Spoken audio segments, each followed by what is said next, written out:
Hello all, my name is Sarah Scalzitti, and the e-forum post that I've done has incorporated the Federalist papers and our Federalist letters into a Word document. I've attached my Federalist papers with my notes built into them.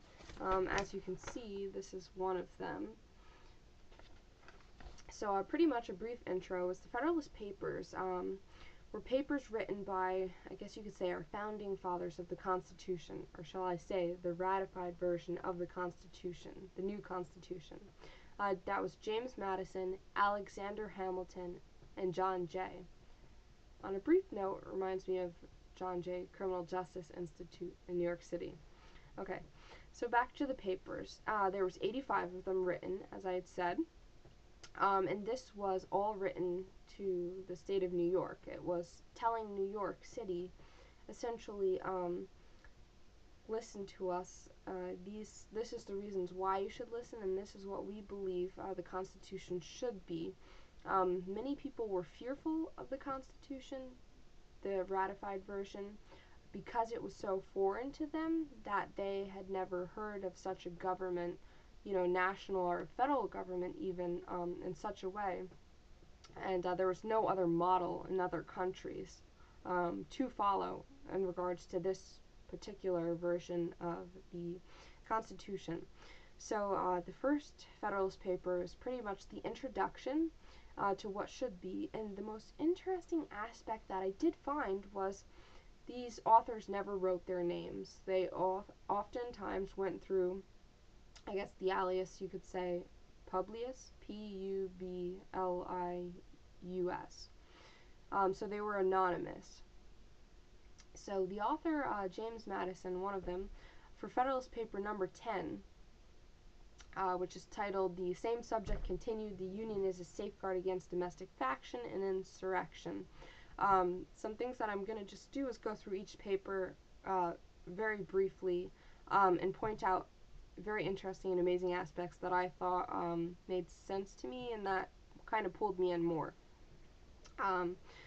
So the introduction just pretty much goes to the briefing to the state of New York, and it was telling people to be mindful of factions. And a faction is any group of people that are brought together that have a common interest or a passion. So midway down the paper, I guess I should read with the first beginning, sorry. So among the numerous advantages promised by a well-constructed union, none deserves to be more accurately developed than its tendency to break and control the violence of faction.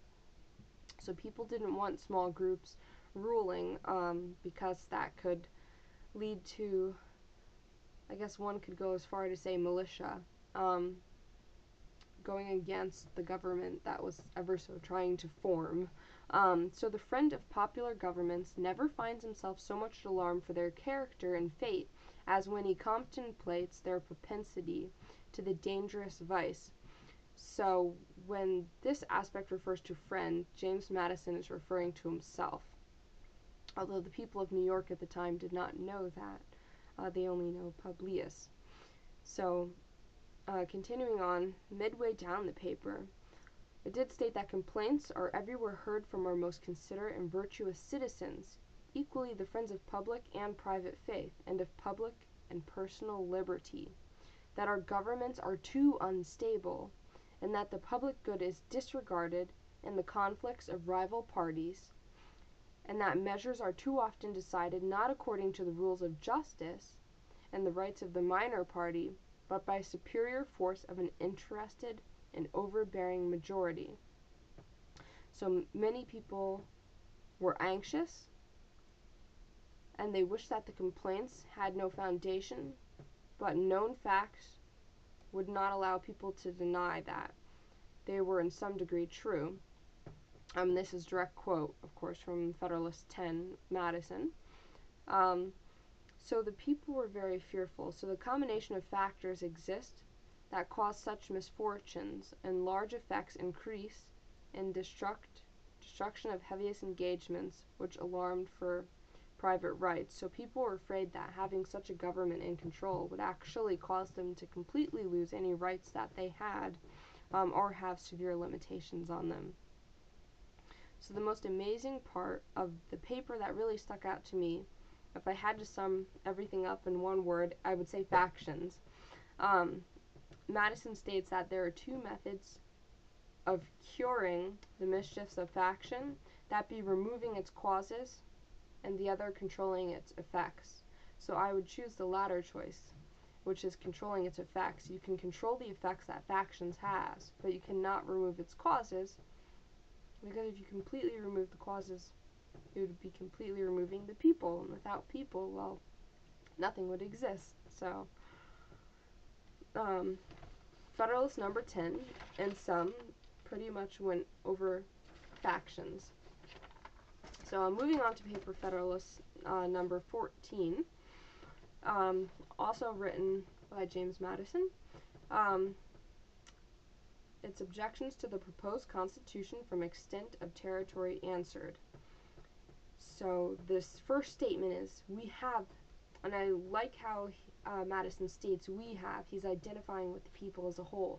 We have seen the necessity of the Union as our bulwark, in other words, defense against foreign danger, as the conservator, guardian of peace among ourselves, and as the guardian of our commerce and of other common interests, and as a substitute for those military establishments which have subverted the liberties of the old world, and as the proper antidote for the diseases of faction, which has proved fatal to other popular governments, and which of alarming symptoms have been betrayed by our own.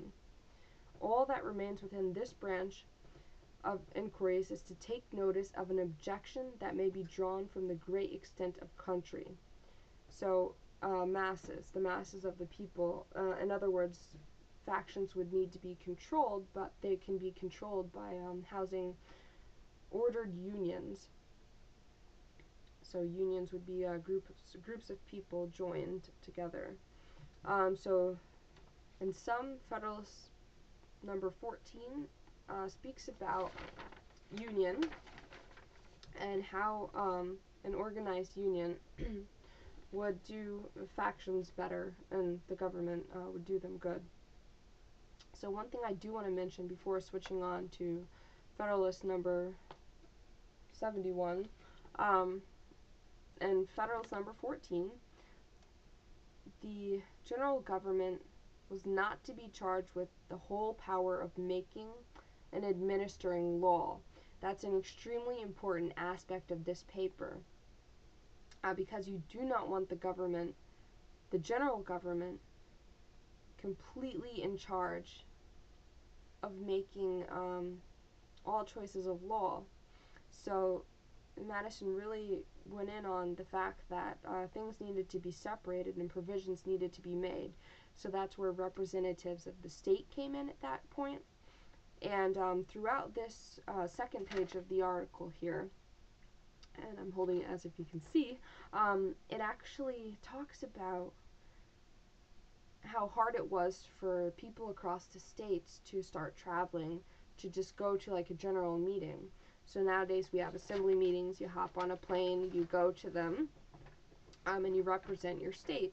Well, in that time, we have to remember, it was 1787, and people just couldn't drive halfway across the country to make a meeting. I mean, they could, but at the same time, that was very limited as to how they would, transport themselves in such a way. So Madison actually started discussing how they would start putting in highways and building a way and a means to have transportation, or a way to transport oneself. So I thought that was a pretty cool aspect of Federalist paper number 14. So going into Federalist paper number 70, that was titled The Executive Department Further Considered. It really breaks down the way of the executive department. Hamilton stated by the ingredients which constitute energy in the executive are first, unity; secondly, duration, the time frame that you're in office; thirdly, an adequate provision for its support; and fourthly, competent powers. The ingredients that constitute safety in the Republican sense are first, a due dependence on the people, and secondly, a due responsibility. Now, I always get confused with the due forms, but this paper really did go in depth. It also compared Roman times, which I thought to be very interesting, and I'm not going to get quite into that. So the main part was the executive, and that was in Federalist Paper 70. So, and I can go on forever with each paper, but pretty much what I am going to say is, after reading each paper and coming to know more about them, I've learned a broader picture of how really our Constitution has formed and how our government is taking place today. The most amazing aspect out of all the papers that I probably read, out of all 10 at least, it definitely had to be the legislative and the judicial branch and the executive, the three branches of government, because at one point a legislative was all combined in one, and one of the authors said that it needed to be broken down even more than that, and so they split it into the House of Representatives and the Senate. And I thought that was the most amazing aspect of all of the papers that I did read. Thank you for your time.